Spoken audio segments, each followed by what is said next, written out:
warahmatullahi wabarakatuh.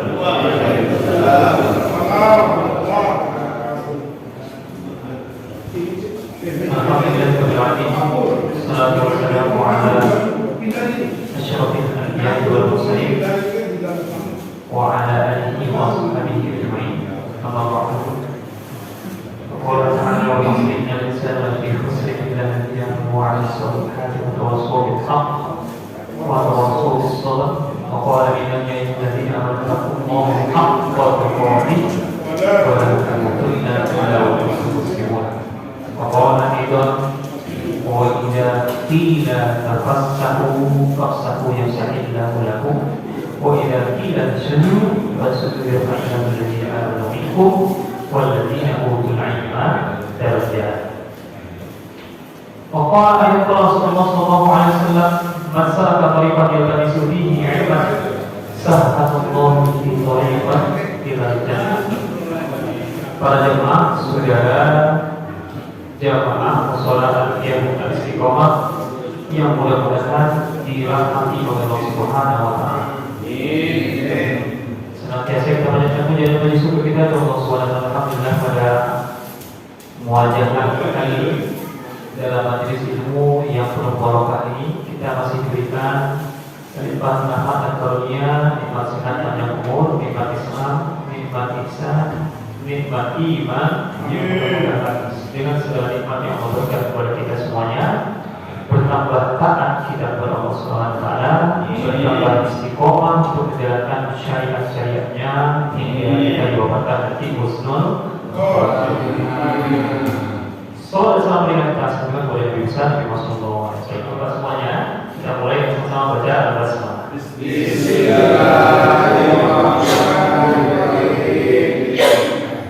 Lanjut ke muhadharah, saya lengkap ya, muhadharah as-salisah tentang salah satu kitab yang kita bahas sebenarnya rutin di setiap minggu kedua, yaitu tentang kitab Ayatul Ahkam. Ingat-ingat Pak, kitabnya apa Pak? Kitab Ayatul Ahkam. Soalnya saya jawab. Kitab Ayatul Ahkam adalah salah satu kitab yang membahas tentang ayat-ayat hukum yang berada di dalam Al-Quran. Yang paling masyhur dikarang oleh Imam As-Sobuni. Ingat-ingat Pak, jadi kita ngaji kitab setiap minggu kedua ya, ngaji kitabnya adalah tentang kitab Ayatul Ahkam. Apa itu Ayatul Ahkam? Salah satu kitab yang membahas tentang hukum-hukum, ayat-ayat hukum yang ada di dalam Al-Quran. Siapa pengarangnya? Imam As-Sobuni. Ya, kita masuk ke muhadharah as-salisah. Saya lengkap biar setara dengan jamaah yang lainnya. Nah, di kajian-kajian yang lain saya sudah sampai di sini nih, muhadharah yang ketiga. Jadi saya lengkap dari tafsir Al-Fatihah, lengkap karena di sini sudah hafal semua tentang tafsir Al-Fatihah saja. Yang besar-besar yang baru masuk ke sini pasti udah kalau bahas tafsir Al-Fatihah duluan, itu dibongkar dengan segi macam tafsir, ya.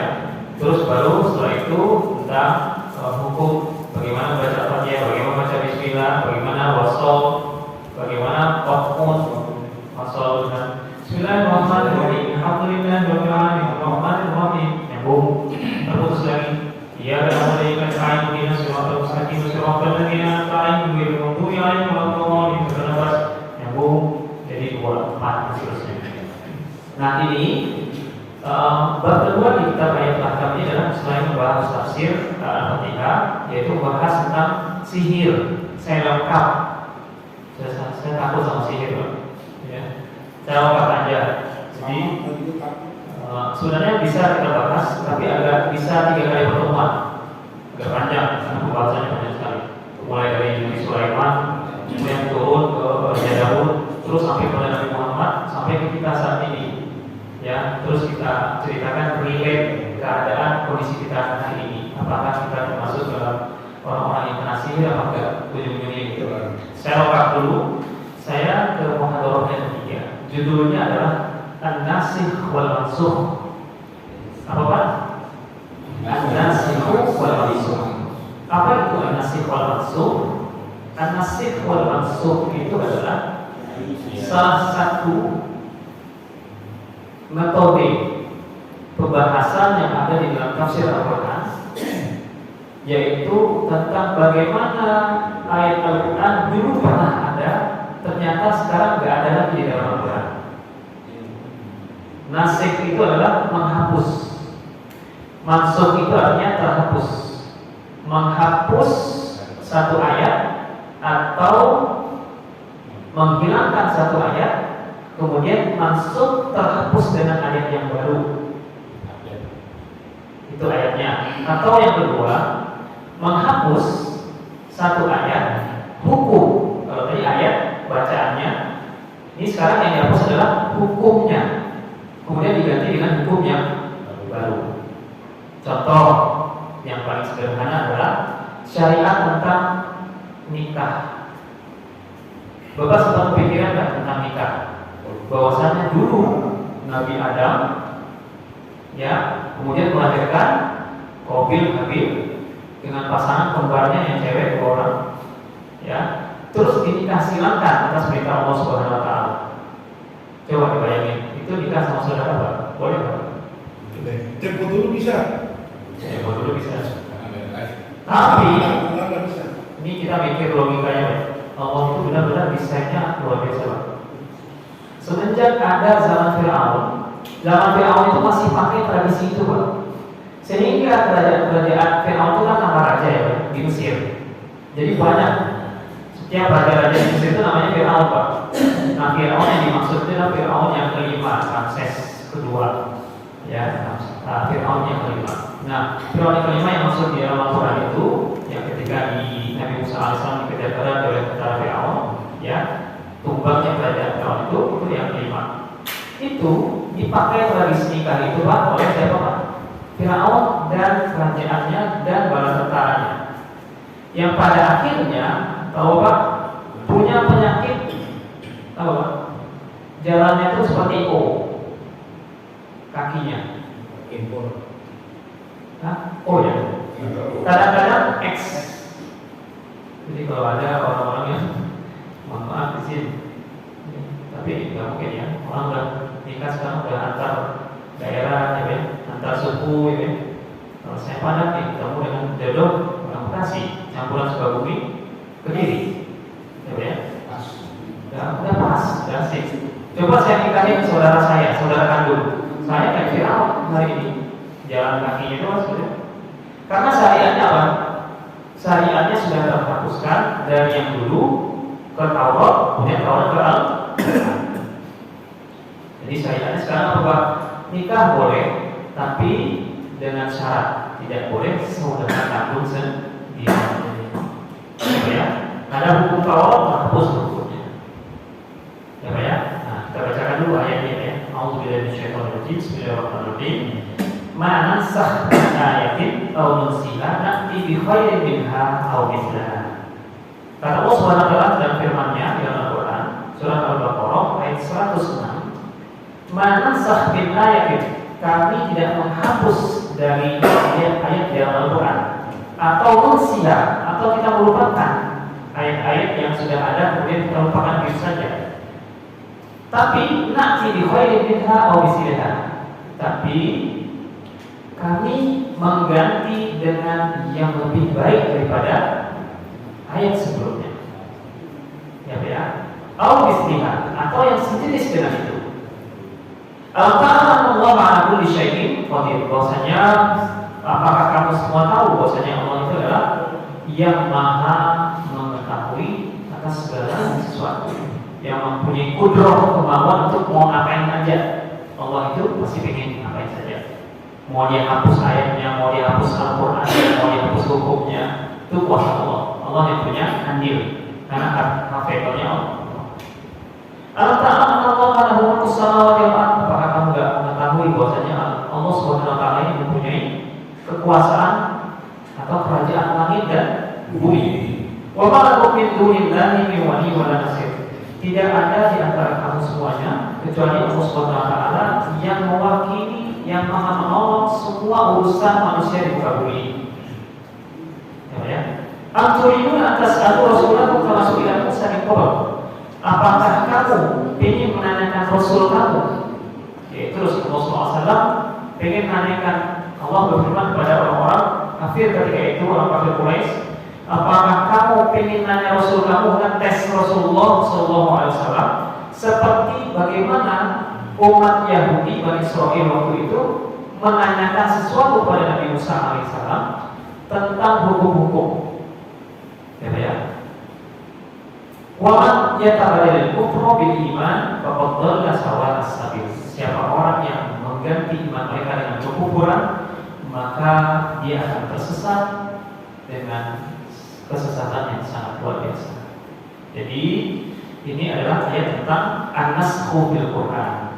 Jadi penghapusan ayat Al-Quran atau hukum di dalam Al-Quran.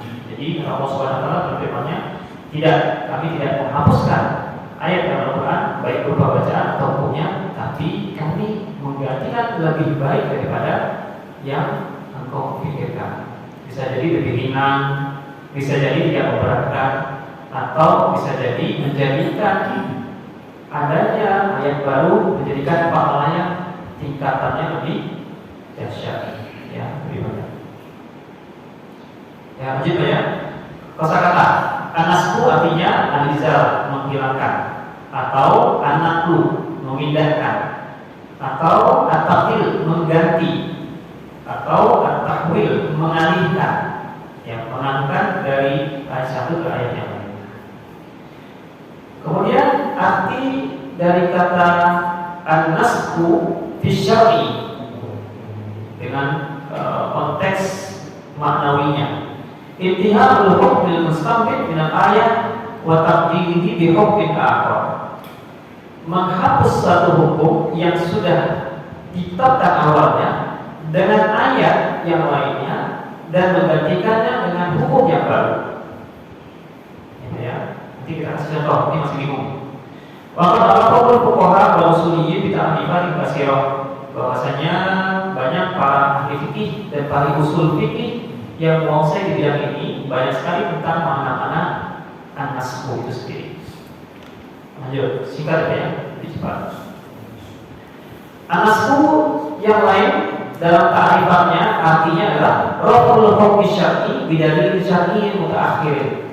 Mengangkat hukum yang syar'i, mencabut hukum syar'i yang sudah ditetapkan dengan dalil syar'i yang terbaru, mutaakhir, yang akan datang. Gitu ya. Lagi-lagi ini karena belum ada contoh, belum memahaminya. Nanti saya kasih contoh. Ya. Terus lanjut, banyak sekali pembahasan. Kita lanjut ke makna yang lain. Sabab nuzul, sebab turunnya ayat ini. Ruya annal Yahuda qalu ala ta'jabuna bi amri Muhammad, bahwasanya diriwayatkan oleh Rasulullah SAW bahwasanya orang Yahudi berkata, ala ta'jabuna bi amri Muhammad, apakah kamu tidak kaget tentang semua perkara tentang Nabi Muhammad hari ini? Hadir di kota Mekah, kota Madinah, orang Yahudi saling berbicara di antara mereka. Kamu nggak tahu nih, nggak bikin kaget. Muhammad seperti apa sih orangnya? Nah, penasaran orang Yahudi saling ngobrol. Ya Allah, sekarang diambil nyuruh Nabi Muhammad menyuruh sahabatnya dengan satu perkara. Semayan tahu setelah nyuruh kemudian melarang. Setelah memerintahkan suatu hukum kemudian melarang. Apa sih Nabi Muhammad? Kata orang Yahudi. Ini sebab turunnya ayat ini. Bahkan ya'muruhum bikhilafihi, yang tadinya nyuruh seperti ini, perintahnya seperti ini, kemudian disuruh seperti ini. Jadi seolah-olah Nabi Muhammad ini katanya konsistensi, keistiqomahan dalam berbicara, seolah-olah. Wa yaqulu yawm qawlan, hari ini dia ngomong seperti ini, wa yarji'u anhu goda, kemudian dia balik lagi, besok udah beda lagi ngomongnya. Ini pembicaraan orang Yahudi ya, pembicaraan orang Yahudi. Fama al-Quran illa kalam Muhammad, apakah Al-Quran ini kalamnya Muhammad ini atau kalam Allah? Jangan-jangan ada Nabi, ya, Nabi Muhammad ini bikin satu ayat-ayat saja, atau dia bikin yaqulu min tilqa'i nafsi. Hanya sesumbar aja dia ngomong, kemudian jadilah sebuah Al-Qur'an. Yunabidu ba'dun ba'dun nazalat manansakh min ayatin aw nunsiha. Langsung turun ayat ini. Surah Al-Baqarah ayat 106. Allah langsung menjawabnya. Kata Allah, kami tidak menghapus dari satu ayat atau merupakan hukum daripada ayat sebelumnya. Enggak, ditangkap oleh Allah Subhanahu wa taala. Turun ayat ini. Itu penyebab turunnya ya. Jadi gara-gara orang Yahudi enggak percaya pada Nabi Muhammad, gara-gara Nabi Muhammad hari ini ngomong A, besok ngomong B. Padahal itu adalah desainnya Allah. Ya, desainnya Allah tentang Al-Quran. Kemudian kan ada dua ayat ya. Ayat yang berikutnya ayat 107. Sabab nuzulnya adalah menurut Ruya Al-Fakhr Razi. Menurut Al-Fakhr Razi an Ibnu Abbas radhiyallahu anhu, dari Ibnu Abbas radhiyallahu anhu annahu qala inna Abdullah bin Umayyah al-Makhzumi ada Rasulullah SAW fi rahtin min Quraisy. Faqalu ya Muhammad, bahwasanya ada seorang hamba Allah bin Abdullah bin Umayyah, bahwasanya dia mendatangi Rasulullah SAW pada masa kaum Quraisy. Faqalu ya Muhammad, dan dia berkata, ya Muhammad, Wallahi la nu'minu bika hatta takhbirana min al-haqqi yaquma. Wallahi ya Muhammad, kami tidak akan pernah beriman kepadamu sampai-sampai kamu bisa mengeluarkan dari bumi mata air. Berhubungan ketika itu orang Yahudi di kota Madinah, ketika itu orang paganis di Mekah ketika itu menantang Nabi Muhammad. Kami tidak percaya sama Muhammad, jangan kamu orang pembohong nih. Ya, kami tidak akan pernah percaya sampai bumi itu mengeluarkan mata air dari buminya. Atau takul wala jannah min nakhilin wa 'ainab. Sampai-sampai kamu harus mempunyai satu kebun isinya kurma dan anggur, baru kami percaya samamu ya Muhammad. Atau yaqulu laka baitun min zukhruf. Atau hadirkan hari ini satu rumah yang mana isi rumah itu semuanya zukhruf, perhiasan-perhiasan gaya gold, emas, atau ada dirhamnya, baru kamu percaya, kami percaya padamu ya Muhammad. Kalau lagi sama, atau kamu bisa menaiki langit, jalan ke langit, bisa ya, nggak ada tangga. Walau kita lewika hatta tatanazzala alaina kitaban. Kami tidak akan pernah percaya padamu ya Muhammad sampai kamu menurunkan kitab ini Al-Quran, baru kami percaya padamu ya Muhammad. Karena Al-Quran waktu itu turun secara bertahap. Ya, tapi orang Yahudi nggak sabaran, yang ada di kota Madinah, orang kafir Quraisy nggak sabaran, nunggu kitab itu langsung turun seperti halnya Nabi Musa menerima wahyu berupa Taurat. Gitu Pak. Barulah turun di ayat ya, Anzalallahu ta'ala di ayat 107-nya, Amturiduna antas'alu rusulakum kama su'ila Musa min qabl. Wahai orang Yahudi, kamu iseng aja nanya-nanya kepada Allah Subhanahu wa taala. Apakah kamu sama pengen nanyain Rasul kamu Nabi Muhammad yang hadir hari ini, Rasul terakhir khatamul anbiya, seperti orang-orang Yahudi dulu, kamu kebetulan kamu ke atas itu pengen nanya seperti nanya Nabi Musa. Nabi Musa kan ditagih kitab, Pak. Mana Tauratnya? Kamu Nabi kan? Mana Tauratmu? Hadirkan. Setelah dihadirkan kitab Taurat, gak dilaksanain. Ya Pak ya? Hanya dipegang-pegang saja, tidak dilakukan, diamalkan, diapain. Jadi ini apa? Diturunkan oleh Allah SWT. Oke, wujuhil Quran, wujuhil Quran, bahasa bahasa atau itu tafsir. Nah ini ada tafsirnya di dalam ayat ini. Bahwa Allah SWT dan Allah Taala nasuhul Quran, bayang hikmatuh. Allah SWT menyampaikan kepada kita semuanya apa hikmah untuk nasib Al-Quran ini, yang menghapuskan ayat Al-Quran atau menghapuskan hukum Al-Quran. Apa dia hikmahnya? Bahwa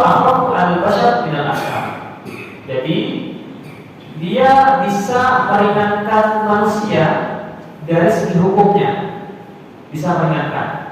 Contoh, sholat awalnya adalah berapa waktu Pak? 50 waktu. Syariat sebelum Nabi Muhammad SAW. Setelah itu diringankan karena Allah tahu di zaman modern nanti orang pasti pada sibuk dengan 50 waktu, nggak mungkin dong ngerjain sholat 50 waktu. Akhirnya dijadikanlah ketika Isra Mi'raj itu rakaatnya 17 rakaat dengan 5 waktu mewakili daripada jumlah banyak di dalam sholat yang awalnya 50 waktu. Tapi pahalanya setara dengan 50 waktu. Itu contoh hukum yang lama terhapus dengan hukum yang baru. Nah, mulai paham ya? Mulai jelas ya? Itu contohnya. Atau contoh yang lain Pak, syariat sebelumnya, puasa Asyura. Sebelum Ramadan itu ada namanya puasa Asyura. Diakhirkan untuk puasa Asyura 10 hari, bahkan 1 bulan penuh. Jadi biar keren kata Allah Subhanahu wa taala, biar keren, biar dapat pahala yang luar biasa. Karena semua kitab yang hadir di muka bumi ini, yang turun di muka bumi ini, turunnya di bulan Ramadan. Nah, ini bahasa mudah saya ya. Biar keren, jadikan puasa itu di bulan Ramadan. Untuk apa? Agar amaliyah kita terhadap puasa tersebut berkelas bersama dengan turunnya Alkitab, baik Taurat, Zabur, Injil, dan Al-Quran di bulan Ramadan terus menerus, maka puasa kita bertambah pahalanya. Jadi harinya, bulannya, malamnya, orang yang turunkan kepadanya Al-Quran, orang makhluk yang menurunkan Al-Quran tersebut, pahalanya menjadi mulia di bulan Ramadan dengan Al-Quran. Jadi hikmahnya adalah, maksud dari tujuan Allah untuk menghapus hukumnya Allah yang hukum yang baru, atau bacaan yang lama dari Al-Quran dengan hukum yang baru adalah bahwa hukum adalah basyar dengan akal, untuk meringankan manusia dari segi hukumnya. Yang kedua, bahwa aslahan nas min umuri dunya wa din, untuk kebaikan manusia dari perkara dunia dan agama. Itu daripada hikmah daripada nasab bermaksud. Seperti yang saya ceritakan tadi dalam contohnya adalah saum Asyura. Bahkan saumnya orang Nasrani itu sebelum Ramadan, sebelum 30 hari ditetapkan, puasanya berapa? 50 hari. 50 hari itu berapa bulan? 1,5 bulan lebih ya. Itu 50 hari. Bahkan puasanya lebih dahsyat. Ya. Puasanya gimana Pak? Puasa itu gak kayak kita sahur, ada makan sahurnya sampai ke maghrib. Kalau dia enggak, puasanya itu bukan sekedar itu saja. Puasa berpikir kita, tapi dia nggak boleh ngomong, nggak boleh berhubungan seksual sampai waktu malam. Jadi kalau begitu luar biasa Pak. Saya pernah nyoba puasa Pak. Ya, puasa itu 1,5, bukan puasa Daud. Ya, puasa saya tes. Jadi waktu itu saya pernah punya guru diajarkan untuk menghilangkan bubut dunia Pak, untuk menghilangkan kecintaan terhadap dunia ini, ya Pak ya. Maka kamu puasa, hapuskan semua kenikmatan yang ada di dunia ini. Saya coba puasa sebulan, jalan 1 bulan 2 minggu, mulai Pak sakit perut. Jadi mulai ada gejala lemah. Dan kalau saya teruskan bahaya. Ya, mungkin saya ambil hikmahnya, 1, memang gak nyunnah. Apa yang kamu puasa yang tidak dianjurkan oleh Allah dan Rasulnya? Mungkin itu hikmahnya. Yang kedua, ya proses tubuh manusia itu kan terbatas Pak. Ya, dia butuh makan manusia. Memang butuh istirahat. Istirahatnya kapan dalam seminggu itu? Senin kan? Kamis. Dalam setahun istirahatnya kapan Pak menurut kita Pak? Biar mesin itu ada istirahatnya, mesin tubuh kita, lambung itu. Setahun sekali di Ramadan. Atau nyari pahala di puasa berikutnya, yaitu setiap sebulan 13, 14, 15 setiap sebulannya. Apa itu? Puasa Ayyamul Bid. Oke, ya. Nah itu, jadi hanya itu puasanya orang Nasrani. Gak ngakuin juga mereka. Mereka ngakuinnya, saya tanya-tanya sama teman-teman yang orang non Muslim itu, enggak juga. Mereka puasa hanya 50 hari, enggak juga. Ya, walaupun ngakuinnya, ya saya puasa juga. Bahkan nih, Natal tahun ini sebelumnya dia udah puasa, seterusnya. Tapi nggak ngakuin juga. Oke, Pak, lanjut.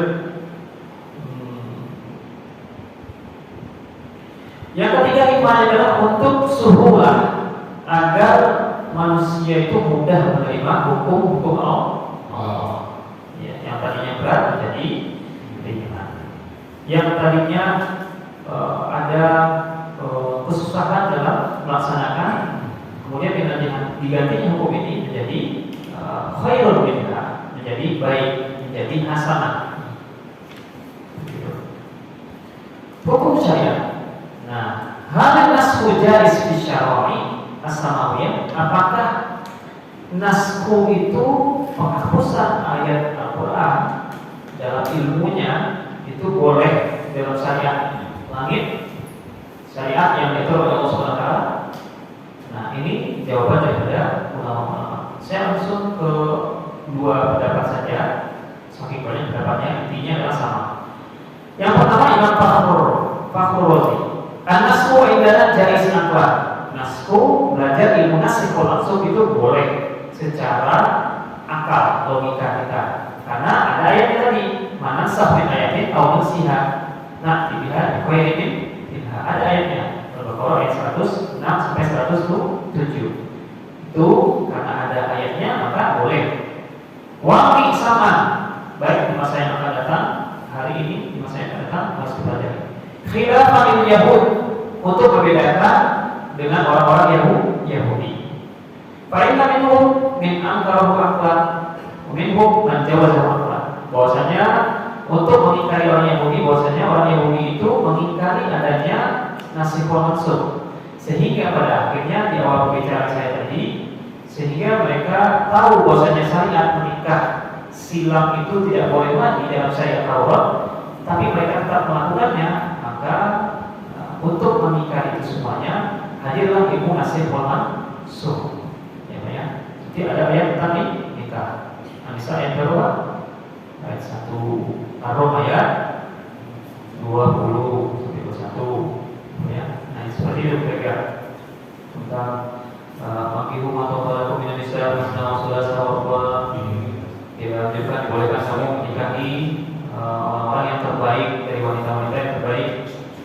Dilanjutkan ayatnya, masna, sulasa, wa boleh 2, boleh 3, boleh 4. Oke, itu mendatang ibu. Kalau kamu takut kalau saya nggak bisa hadir, maka wah, tidak, maaf Pak Sarudin. Paham.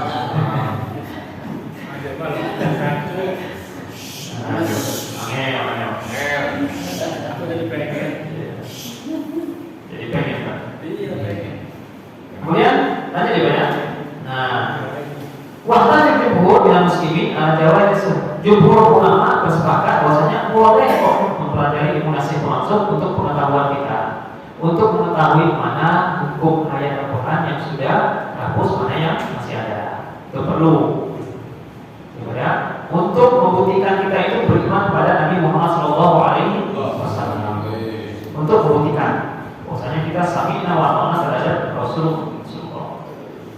La taslihu illa ma'qul binaskin syar'in ma qablahu. Jadi tidak sah kalau kita mempelajari ilmu nasih wal mansukh itu, ya kita harus mengetahui bahwasanya ada syariat qablahu yang sudah pernah diwajibkan pada orang umat-umat terdahulu, maka dengan adanya syariat baru ini kita bisa melaksanakannya lebih maksimal lagi.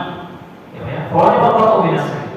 Jadi kalau syariat sebelumnya sudah ada, kemudian dengan adanya syariat baru dengan Al-Quran lewat Rasulullah SAW, maka semua tertutup syariat sebelumnya. Gitu ya. Ini seperti contoh nikah tadi. Contoh yang lain Pak, mulai ya. Contoh yang lain selain nikah tadi, yang pertama tadi contohnya apa?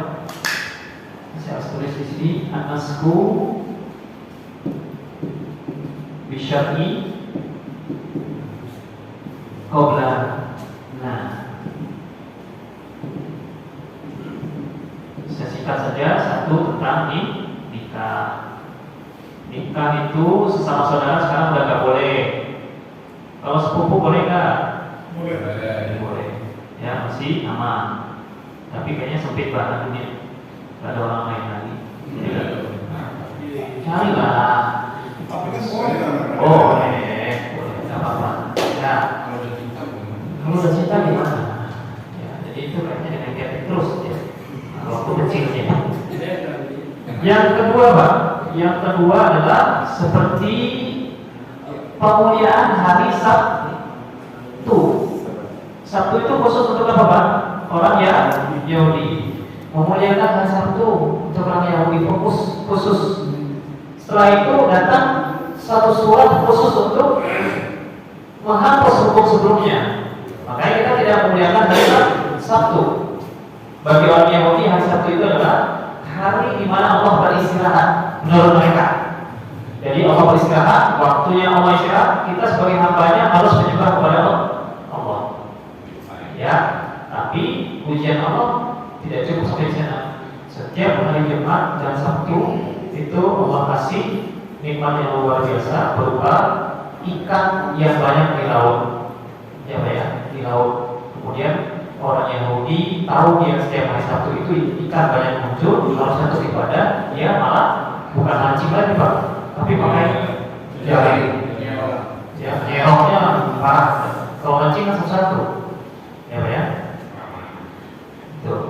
Jadi pokoknya hari Sabtu terhapus hukumnya menjadi hari Jumat. Ya, Pak ya. Apa dalilnya itu? Idza nudiya lis-salati min yaumil jumu'ah fas'au ila dzikrillah wa dzarul bai'. Kalau seandainya kamu dipanggil azan lis-salati min yaumil jumu'ah untuk sholat di hari Jumat, maka fas'au ila dzikrillah wa dzarul bai'. Mengharapkan mencari ridho dari Allah Subhanahu wa taala. Terus sholat apa namanya? Kiblat. Dari apa namanya, Pak? Baitul Maqdis. Bahasanya di sini di dalam kitab ini bahasanya adalah Masyriq wal Maghrib, Baitul Maqdis. Di sini terhapus menjadi Masjidil Haram. Ini canggihnya Allah itu begitu, Pak. Jadi kenapa sih nggak di Baitul Maqdis kita menghadap kiblat? Pikiran sederhana saya waktu itu mempelajari tentang ini, kenapa sih dipindahkan gitu ya, pikiran sederhana saya bahwasanya Allah Subhanahu wa taala mungkin udah mendesain bumi ini, kita nggak pernah tahu, Pak. Bumi ini kan kecil bagi Allah, bagi kita kan luas sekali. Mungkin waktu dulu sebelum adanya Masjidil Haram, ini pikiran konyol saya, Pak. Jadi tengahnya bumi itu adalah Baitul Maqdis. Satu. Yang kedua, kenapa Baitul Maqdis? Karena semua nabi dan rasul lahir di Baitul Maqdis atau Palestina, negara Palestina. Yang hanya terlahir di Arab cuma Nabi Muhammad. Ya, bahkan Nabi Ismail itu lahirnya di mana? Ayo, lahirnya di mana? Palestina kan? Dia nggak dibawa ke mana, Pak? Dibawa ke Makkah. Baru berketurunan Makkah. Nah ini. Pada waktunya, karena Allah sudah melihat desain manusia ini bakal terus antara Yahudi, Nasrani dan Islam, maka untuk biar adil kata Allah, sekarang kita mau tes nih siapa yang taat. Tadinya menghadap kiblat itu adalah di Baitul Maqdis, dirubah ke Masjidil Haram. Di antara tiga umat ini yang patuh cuma Islam. Dan baru-baru ini terjadi penelitian bahwasanya ternyata pusat bumi itu adalah Mekah. Ya, Pak ya. Makanya di Mekah itu ada namanya daerah zero magnetic. Jadi kalau Bapak yang sudah haji, kalau umroh nggak pernah ketemu dengan tempat itu. Kalau haji pasti, ya. Jadi datang ke tempat zero magnetic itu bawa mobil bis tanpa di setel, jalan sendiri. Di YouTube banyak, cari aja. Ada YouTuber keren dari Mekah, Pak, TKI di sana, namanya Arman Maulana, bukan vokalis Gigi, Pak. Arman Maulana namanya, atau yang Maulana bahasa Indonesia. Itu sampai kuburan apa namanya? Kuburannya Abu Jahal itu di vlogin sama dia. Nonton Bapak itu. Sampai sekarang katanya konon baunya busuk. Ya, itu coba Bapak cari itu. Jadi dia orang TKI, orang Indonesia yang kerja di Arab Saudi. Dia keliling ke seluruh tanah Arab mencari situs-situs yang terpenting di vlogin sama dia. Namanya Arman Maulana. Orang Sunda dong. Orang Sunda, dia Maulana. Asik, bawahnya. Ya, sampai Masjid Jin. Kenapa namanya Masjid Jin? Diterangin sama dia. Ya, ini contohnya Pak. Jadi Masjidil Haram. Ya, hukum yang lama menghadap ke Baitul Maqdis, pindah ke Masjidil Haram. Hari Sabtu pindah ke hari Jumat, pemuliaannya. Ini nasku syar'u qablanah. Jadi penghapusan hukum yang kita harus terima awalnya seperti ini, kemudian dihapus dengan syariat yang baru, syariat umat sebelumnya dihapus dengan umat setelahnya.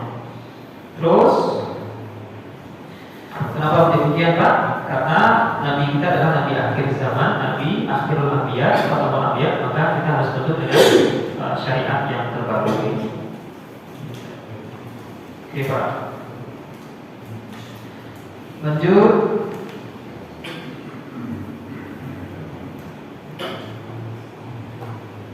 Sayaqul subhanahu wa ta'ala allati kanu 'alaiha qad nara taqalluba wajhika fis samaa'i falanwalliyannaka qiblatan tardaha wa walli wajhaka syatral masjidil haram. Di Baitul Maqdis ke Masjidil Haram. Nah, ini tentang wasiat. Ini ada ayat tentang wasiat. Ini ayatnya terhapus Pak.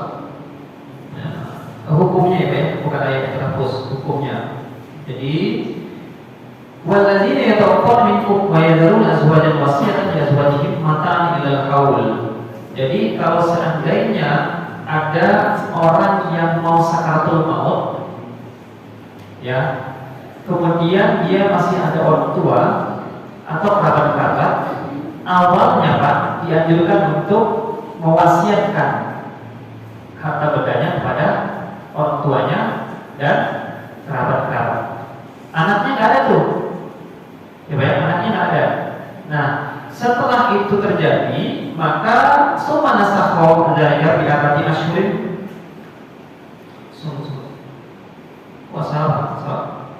Kemudian, ya, azwaj wasiatan ila azwajihim mata'an ila al-haul, summa nasakhaw dzalika bi arba'ati asyhurin wa asyra, kama qala alladziina yatawaffawna minkum wa yadharuna azwajan.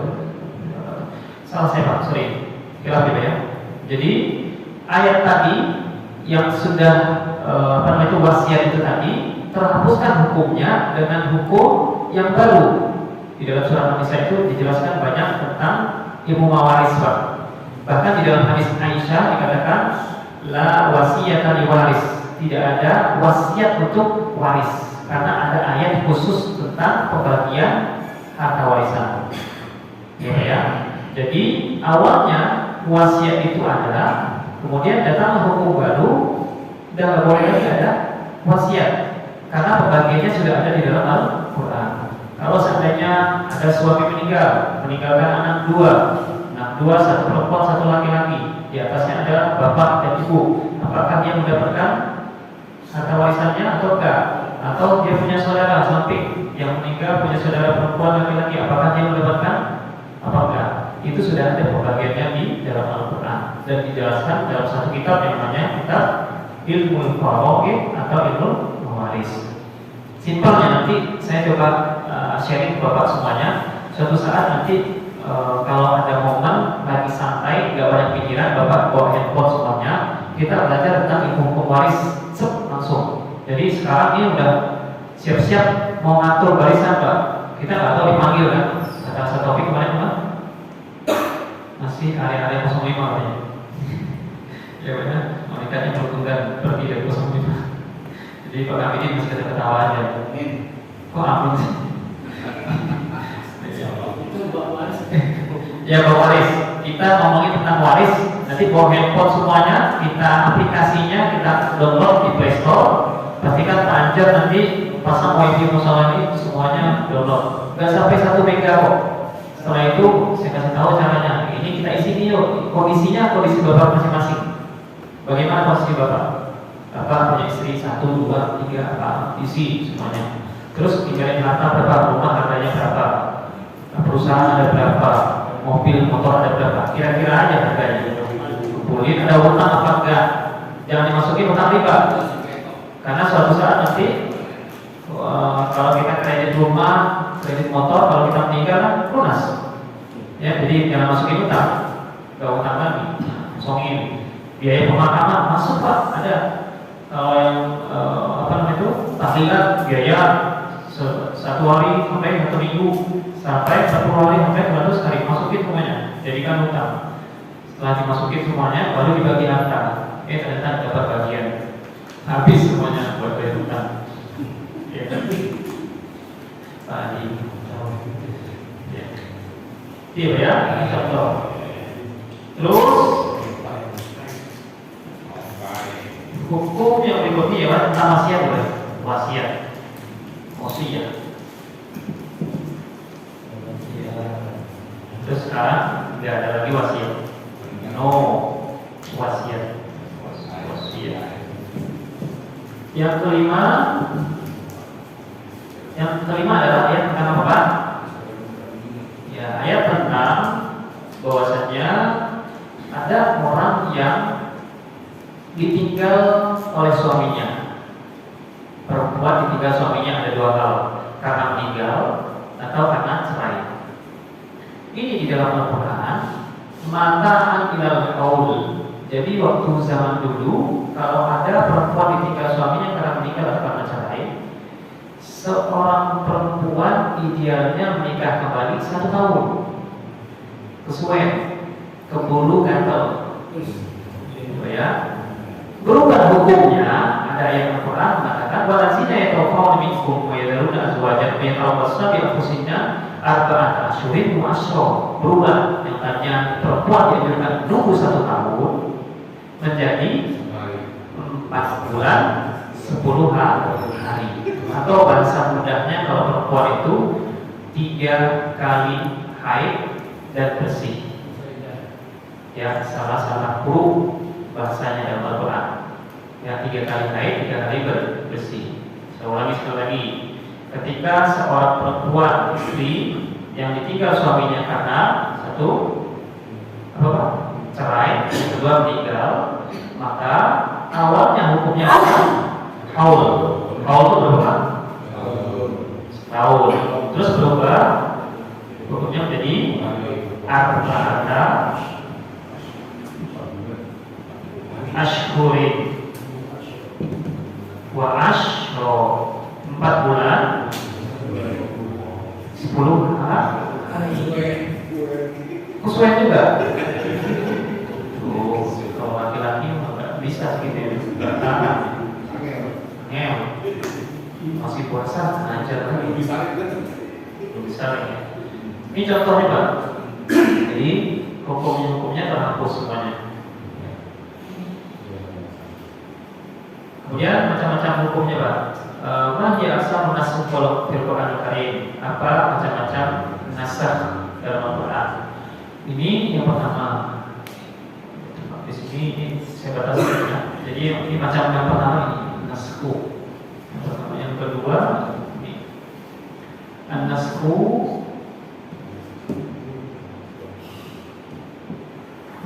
kita isi naskhu tilawah, naskhu tilawah al-hukmi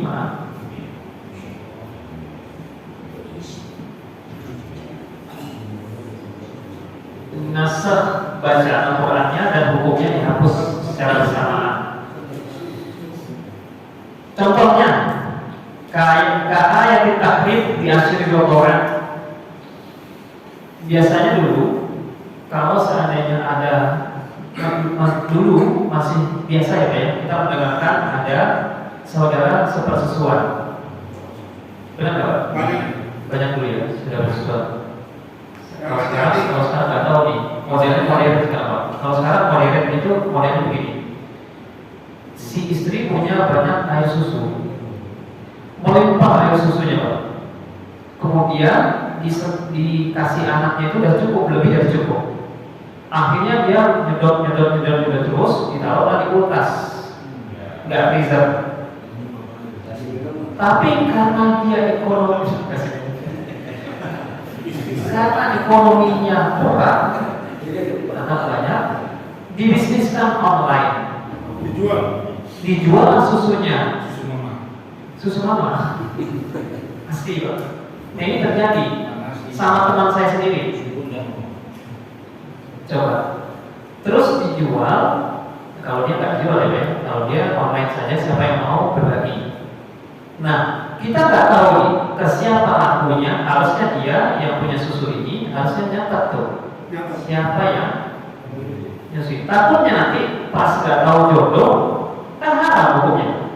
Nggak boleh. 20 tahun ke depan. 20 tahun ke depan ternyata jadi saudara sepersusuan. Nggak tahu melanggar lagi aturan Allah. Ya kan? Jadi saudara sepersusuan nggak boleh. Ya Pak ya. Nah, makanya awalnya hukum ini Pak, hukum ini awalnya adalah asyurul rodokan. Jadi orang yang dianggap saudara itu, saudara sepersusuan, itu dia baru menjadi saudara kalau jumlah kenyotannya, bahasa saya kenyotan ya, 10 kali kenyotan sampai kenyang. Kalau bayar.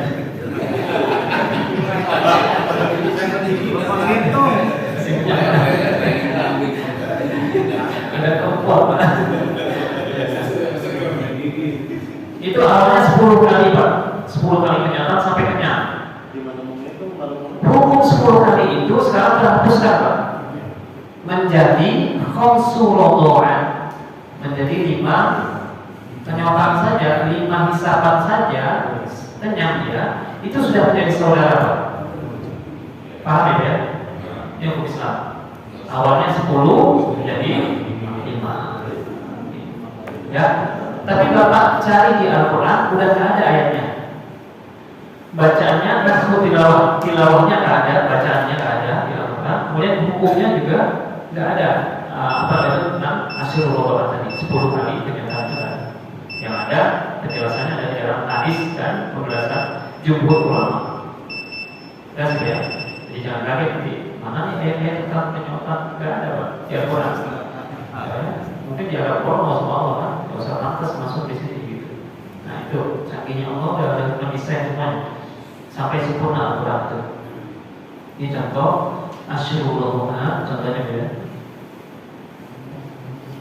Rodokan menjadi apa? Konsulotohan.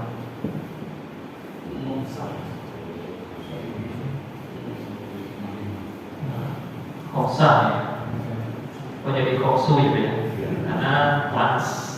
Ya. Koksu rokaatin ya, rokaatun bahasa Arab. Ya, jadi ya. Itu contohnya ya. Nah, terus ada lagi contoh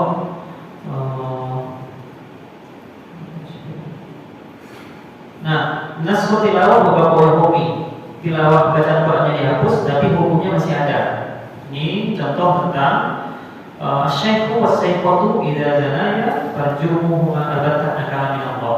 Kalau seandainya ada perempuan laki-laki sama laki-laki dia berzina, itu awalnya adalah hukumnya adalah farjumuhuma, rajamlah mereka dengan sebenarnya rajam itu pada ditanami di muka bumi, tinggalin kepala dikit, dilempar sampai mati. Ya Pak ya, ini awalnya ada. Ya Pak ya. Terus sekarang hukumnya berubah. Fatim berbata, ya Allah azza wa jalla. Walihat kalau Allah lawa yakun nas zada Allah fi kitabillah li untuk dia. Jadi sekarang bukan orang laki-laki saja yang dihukum seperti itu, tapi yang muda juga. Yang muda, maksudnya yang muda itu yang nikah masih dalam udah menikah tapi masih muda juga dihukum yang sama. Jadi kalau kita merujuk kepada hikmahnya tasyrik hukum itu tadi, untuk apa Pak? Ternyata hikmahnya kenapa orang berzina itu dirajam? Hikmahnya apa Pak? Selesai urusannya di dunia, di akhirat dia diampuni Allah. Itu Pak hikmahnya. Jadi sawabnya, pahalanya di akhirat lebih besar daripada di dunia. Diselesaikan segera di dunia agar tidak terus menerus melakukan perbuatan zina.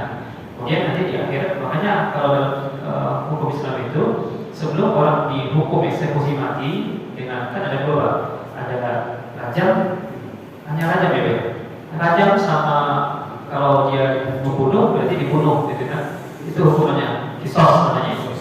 Nah itu harus diajarkan untuk sholat sunnah dulu, wudhu sholat sunnah. Jadi nggak semua langsung dipotong itu enggak. Ya, itu Pak. Iya. Jadi tadinya khusus hukumnya itu untuk orang tua, kakek-kakek nenek. Sekarang sudah berpindah hukumnya kepada yang muda, ini berat. Ya. Jadi hukumannya sama. Apa namanya Pak? Rajam. Ini gimana Pak? Aja. Ini lagi mana kita? Nanti ngomong aja langsung ya. Pikir lagi ya.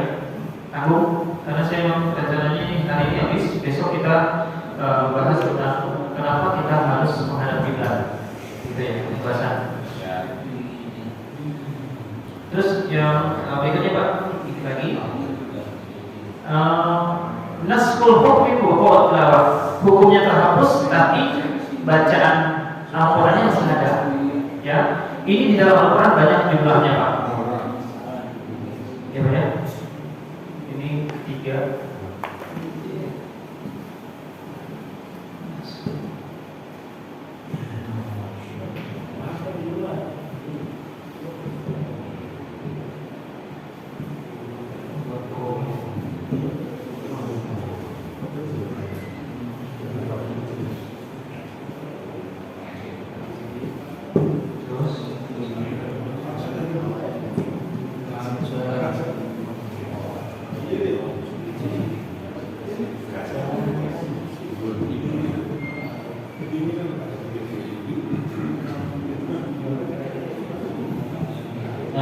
Ini yang paling penting sekali Pak.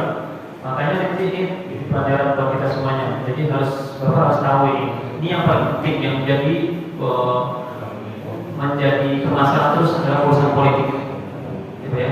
Ini ada kaitannya dengan politik. Menghapus hukum yang lalu, kemudian bahwa tilawah di dalam Al-Quran ada ayat tentang sesuatu. Tapi hanya sekedar dibaca saja, hukumnya nggak boleh lagi kita lakukan, ya Pak ya. Ini sangat banyak sekali di dalam Al-Quran. Bahkan menurut Az-Zarkashi itu jumlahnya salah wasitina suratan. Ada 63 surat yang berbicara tentang hukumnya terhapus, tapi tilawahnya harus kita baca untuk mengetahui hukumnya apa sih pernah dulu digariskan oleh Allah Subhanahu Wa Taala. Kemudian untuk yang kedua mendapatkan pahala dari Allah Subhanahu Wa Taala ketika kita membaca Al-Qur'an. Nah, jadi ayatnya ada, tapi hukumnya telah terhapuskan. Contohnya ayat wasiat tadi, kemudian idah tadi. Nah, ini contoh taqdimus shadaqah inda mudah dari Rasul. Jadi waktu zaman Rasulullah kita dianjurkan kalau seandainya kita minta munajat kepada Rasulullah, ya Rasulullah tabarukan bahasanya itu. Ya. Kami ingin didoakan sama kau ya Rasulullah. Tapi zaman dulu kita harus membayar sedekah. Pertama, yang pertama. Yang kedua, dulu kan ada pembagian harta ghanimah, seperlima untuk Rasul dan keluarganya, seperlima lagi untuk umat, seperlima lagi untuk negara.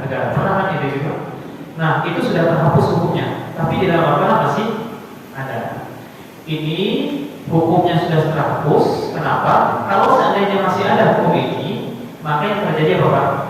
Khilafah setelah Rasulullah, Abu Bakar Siddiq, Umar bin Khattab, Utsman bin Affan, Ali bin Abi Thalib sampai sahabat-sahabat.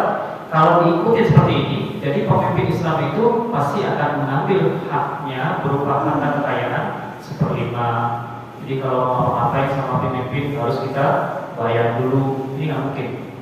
Akhirnya hukumnya terhapus, tapi tilawahnya masih ada, baca Qurannya masih ada. Terus yang paling penting lagi, bayaran wal kafu anil kita musyrikin, membunuh orang-orang musyrik. Ayatnya di dalam Al-Quran jelas ada ayat-ayat tentang pembunuhan. Itu zaman dulu, sekarang sudah terhapus hukumnya, tapi tilawahnya masih ada. Terus tentang syariat, sholat dan sudah kita siap awal dan nah semua ahli-ahli yang musyrikin menentang kaum musyrikin apapun keadaannya, ini nggak boleh Pak. Musyrikin biarnya hidup dia musyrikin. Seperti kita di Indonesia ini, kita toleransi untuk mereka, nggak boleh dibunuh. Kita sudah mengamalkannya, tapi ada yang bos-bosin untuk biar dibunuh. Tapi faktanya di lapangan jarang, tidak ada pernah ceritanya kaum muslimin berencana untuk membunuh kaum non muslim. Coba cek di lapangan, persentase itu hampir 90% tidak pernah ada kejadian. Tapi kejadian yang sebenarnya fakta di lapangan, 90% muslim dibunuh iya, muslim dikerjain iya, mulai dari tahun perang dunia pertama, kedua, ketiga belum ya, cek saja. Korban kebanyakan adalah muslim. Tuh, itu catat, harus baca sejarah. Terus amalu bi jihadihim sama amalu bi qital musyrikin. Jadi dianjurkan dulu di dalam Al-Quran itu ada ayat tentang jihad terhadap kaum musyrik. Terus membunuh kaum musyrik itu ada ayatnya. Bi qitali ahli kitab juga dibunuh. Ya, ada ayatnya dengan surat-surat nuzul yang sudah. Ahli kitab harus dibunuh. Kalau nggak mau dibunuh, bayar pajak. Zaman dulu ada, ya ayat Qurannya masih ada sampai sekarang. Tapi kita tidak boleh mengamalkan hukumnya, tapi membacanya boleh untuk sekedar pengetahuan. Atau menghancurkan hadaman manarul jahiliyah di Allah yukhaliqul muslimin fi bijahil. Ya, jadi tidak boleh menghancurkan menara-menara gereja-gereja atau sinagog-sinagog kaum non-muslim, tidak boleh. Coba hati-hati banget. Jadi hukumnya sudah terhapus, tilawahnya masih ada, baca Qurannya masih ada. Ya, hati-hati penggunaan ayat. Ini kalau Bapak saudara semuanya nggak tahu tentang ayat-ayat yang mana sudah terhapus hukumnya, terus ada teroris-teroris baru yang merencanakan ini ada ayatnya. Jadi ini udah jelas. Ya Pak ya, naskul hukmi bapak tilawah. Ya, belajar ilmu nasikh wal mansukh. Untuk mempelajari lebih detail ini ada satu buku nasikh wal mansukh ini banyak yang Arab Pak. Yang paling terkenal tuh ada yang tentang ini, cuma tulis gini Pak. Nah, istri punya dibawa dari Mesir itu. Nah itu kalau kita pelajari yang 63 surat tadi nanti ya ini terlalu panjang. Ini Bapak kalau ingin ketahui nanti kita coba bisa share aja. Ya ini ayatnya udah hapus apa hukumnya ada kadang-kadang seperti itu. Itu Pak yang dapat saya sampaikan hari ini. Mudah-mudahan terus pertanyaan karena ini semuanya informasi ya Pak ya. Kalau ada informasi yang belum jelas nanti kita share karena kebetulan bisa. Terus saya pengumuman dulu Pak. Saya kemarin ada informasi dari teman Abdul Fatah di Takwa. Itu ada daurah namanya daurah tahsin Quran. Jadi saya dan istri ikut. Jadi kalau Bapak ikut di sana langsung, kalau mau dapatin sana silakan langsung ke sana. Ya Bapak yang punya bacaan bagus, saya banyak Bapak kayak gini semuanya. Ya, tapi bacaannya bagus-bagus datang ke sana. Ada yang dari Cibubur, ada yang dari Tarumanjaya juga datang. Nah kebetulan informasi yang saya dapatkan, Syekh ini adalah Syekh dari Mesir. Indonesia dapat kuota itu sampai 30 Syekh untuk didatangkan dari Mesir untuk khusus mengajarkan Al-Quran. Ya Pak ya, mengajarkan Al-Quran. Negara lain cuma 2. Kalau kita Indonesia 30. Lewat tulisannya Ustadz Dr. Mukhlis Hanafi. Ya, di Mukhlis Hanafi. Dia didatangkan, dikasih mes di sini, ditaruh di At-Taqwa. Setiap habis maghrib beliau standby untuk mentalaki orang-orang yang mau membaca Al-Quran. Setiap habis maghrib. Sampai nanti di 2024 baru dia dipulangkan kembali ke Mesir. Makanya saya Pak, ini gratis. Kebetulan Ustaz Fatah adalah bagian dari At-Taqwa. Jadi ada kesempatan beliau punya pondok tafis di samping atap sana, arah global. Jadi beliau mengadakan ambil hari Sabtu malam Minggu untuk bisa bergabung kita ke sana bareng-bareng belajar. Bapak gak usah malu, ya semangat semua bapak-bapak kemarin yang dari tes itu. Alhamdulillah. Jadi kemarin baru perdana saja Pak, baru perdana. Jadi metodenya adalah Pak, ini saya, Bapak maju satu-satu di tes Al-Fatihah. Ini susah ya, langsung dicatat kesalahan kita, besok kita ulangi lagi harus bisa untuk ini. Baru setelah kata Al-Fatihah, ini Pak, setelah kata Al-Fatihah kita dikasih ijazah namanya sudah mendapatkan sanad langsung bertemu dengan Rasulullah walaupun hanya sekedar surat Al-Fatihah. Mau gratis? Why not? Silakan. Setiap malam minggu dari habis maghrib sampai isya. Nah saya share Bapak, mudah-mudahan semuanya bisa hadir kalau ada waktu. Sampai menjelang Ramadan 12 kali pertemuan saja untuk bisa kita menemukan sanad 12 kali pertemuan sampai Ramadan. Setelah Ramadan Ustaz Fatah ingin bikin program lagi yang lainnya. Ya, itu silakan Bapak bisa ke sana, ikhwan bisa kok. Ya, akhwatnya saya langsung datang ke sana. Ya, informasi terakhir adalah saya tersebut sudah hafal bukan sekadar qiraat sabah, tapi asyru qiraat. 10 qiraat. Kita tahunya qiraat sabah. Ya, Pak ya? Kita tahu qiraat sabah. Qiraat sabah yang kita pelajari adalah Imam Hakim Nahas yang biasa orang Indonesia pakai. Ya, makanya di aku itu ada apa itu bacaan aneh-aneh. Bismillahirrahmanirrahim. Kayak gitu-gitu. Jadi salah satu dipakai kadang-kadang di ulang. Nah, kita makanya imam yang silakan manfaatin waktunya Pak Kamidi. Nanti kita bareng-bareng biar nambah ilmu. 12 kali pertemuan setiap malam minggu. Sisakan waktunya bisa ke sana gratis. Garansinya malam minggu. Nanti bareng aja nanti. Area Tampo yang arah global, ada pondok pesantren kecil, ada musola. Ya, mumpung teman-teman kita yang bergerak di sana, silakan langsung. Oke ya, barakallahu fikum, insyaallah semakin banyak ilmu yang kita dapatkan, semakin kita arif di sana untuk menerima keadaan yang akan kedepannya lebih berat lagi untuk kita semuanya. Dan barakallahu fikum, assalamualaikum warahmatullahi wabarakatuh. Kepada anda Allah Subhanahu wa taala, dari saya sendiri, mudah-mudahan kita sambung